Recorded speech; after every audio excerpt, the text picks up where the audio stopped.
There will be no shortage of Democratic responses, in case you like that sort of thing, to the president's address. There's so many of them.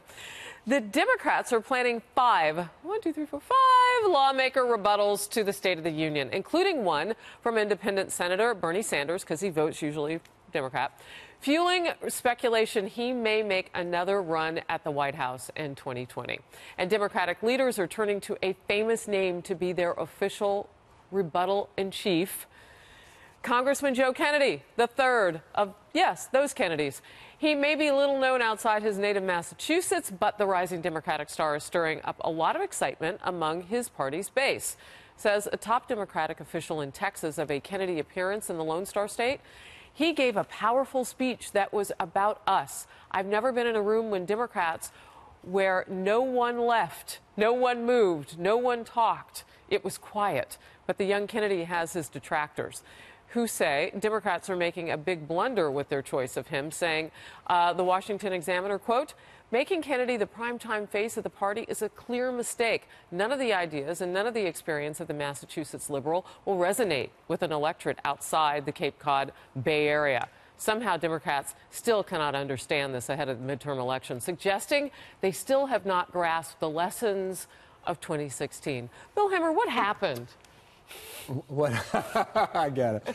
I don't know. The book. Yeah, I got it. Look, I think it's a great opportunity for the congressman. You know, it's a great moment to make five of them. I just don't think it really matters because the whole world is wrapped around Donald J. Trump right now. Yeah, but is this... what he says and what he does and what he decides. I mean, it's his world at the moment. Now, if you want to drink Poland Springs. So Lisa, I think it matters. I was just going to push back and say maybe it's good to have some young blood, a new face to be seen for the Democratic Party. Not just Kennedy, but there are five. And if you look at the picture, one of them is not young blood. I think it, at least. I think it matters because what is the underlying message from the Democratic Party? Who knows? Because there's five different messengers of whatever that message allegedly is. So I think it demonstrates the divide in the Democratic Party, still reeling from losing, something like 1,000 seats, whether it's from the statewide, local elections as well, congressional, et cetera, et cetera. So they've suffered great losses, especially the loss of Hillary Clinton